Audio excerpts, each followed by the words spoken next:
रात का समय है। गंगा किनारे बसी काशी, जिसे संसार का सबसे प्राचीन नगर कहा जाता है। दिन भर पूजा, आरती और श्रद्धालुओं की भीड़ से गूंजने वाली यह नगरी जैसे ही अंधेरे में ढलती है, एक रहस्यमय सन्नाटा ओढ़ लेती है। हवा में धुएं और चंदन की मिली खुशबू के बीच बस एक ही आवाज गूंजती है, गंगा की लहरों की। कहते हैं जब शहर सो जाता है तब यहाँ कुछ आत्माएं जागती हैं। यह वो समय होता है जब काशी की रातें खुद में एक गूढ़ रहस्य समेट लेती हैं। काशी का मणिकर्णिका घाट, जहां हर पल किसी न किसी की चिता जलती रहती है, जहां जीवन और मृत्यु एक साथ सांस लेते हैं। यहां मौत को अंत नहीं माना जाता, बल्कि मुक्ति का द्वार समझा जाता है। कहा जाता है कि जो यहां जलता है वह मोक्ष प्राप्त करता है। लेकिन स्थानीय लोग कहते हैं इस घाट पर रात के समय कुछ ऐसा होता है जिसे शब्दों में बयान नहीं किया जा सकता। जब आधी रात होती है और गंगा के पानी पर धुंध उतर आती है, तब यह घाट जैसे खुद से बातें करने लगता है। राख उड़ती है, लपटें कांपती हैं और हवा में एक अजीब सी ध्वनि गूंजती है। कई लोगों का दावा है कि उन्होंने राख के बीच साए चलते देखे हैं। कोई कहता है कि धुएं में आकृतियां बनती हैं, जैसे कोई अदृश्य नृत्य कर रहा हो। कुछ इसे भ्रम मानते हैं तो कुछ इसे तांडव कहते हैं, मृत आत्माओं का तांडव। सदियों पुरानी मान्यता है कि जब किसी की मृत्यु होती है तो भगवान शिव स्वयं उसके कान में राम नाम उच्चारित करते हैं, जिससे आत्मा को मोक्ष मिलता है। लेकिन हर आत्मा मुक्त नहीं हो पाती। कुछ आत्माएं अधूरी रह जाती हैं, शायद अधूरी इच्छाओं के कारण, शायद अधूरे कर्मों की वजह से।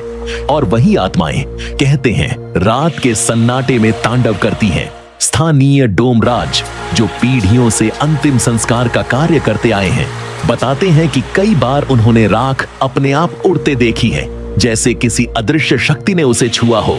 वे कहते हैं ये जगह कभी खाली नहीं होती, यहाँ हमेशा कुछ न कुछ उपस्थित रहता है। जब कोई शव जलता है तो कहते हैं उसकी आत्मा कुछ समय तक वहीं भटकती है, फिर धीरे धीरे गंगा की लहरों में विलीन हो जाती है। पर कभी कभी कुछ आत्माएं जाने से इनकार कर देती हैं। प्राचीन ग्रंथों में उल्लेख है कि जब भगवान शिव ने तांडव किया था तो समय स्वयं रुक गया था। कहते हैं वही तांडव काशी के इन घाटों पर आज भी गूंजता है, बस स्वरूप बदल गया है। आज यह नृत्य धुएं, राख और लहरों के रूप में दिखाई देता है।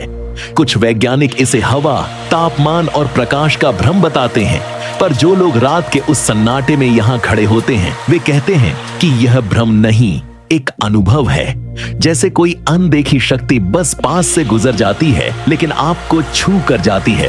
रात के 2 या 3 बजे का समय, जब पूरी काशी सो रही होती है, तब मणिकर्णिका घाट पर बस अंगारे, राख और गंगा की मध्यम आवाज रह जाती है।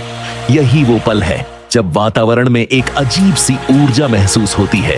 कुछ लोग कहते हैं कि उन्होंने राख में चेहरे देखे हैं, कोई हाथ, कोई छाया।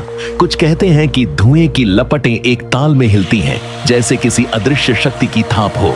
यह वही तांडव है, मुर्दों का नहीं, आत्माओं का, जो अब भी मोक्ष की तलाश में है, जो अब भी शिव तक पहुंचने की राह ढूंढ रही हैं। काशी में मृत्यु डर नहीं, श्रद्धा का विषय है।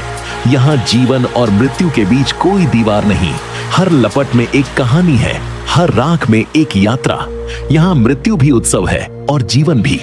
शायद इसी कारण इसे अविनाशी काशी कहा जाता है, क्योंकि यहाँ जो मरा वह वास्तव में मरा नहीं, वह इस शहर की हवा में, गंगा की लहरों में और मंदिरों की घंटियों में घुल गया। जब आप अगली बार काशी आए और मणिकर्णिका घाट के पास से गुजरें, तो एक पल रुकिए, आंखें बंद करिए, गंगा की आवाज सुनिए, राख की गंध महसूस कीजिए। शायद आपको भी लगे कि कहीं दूर से कोई थाप आ रही है। शायद वही तांडव जो सदियों से काशी की रातों में गूंज रहा है।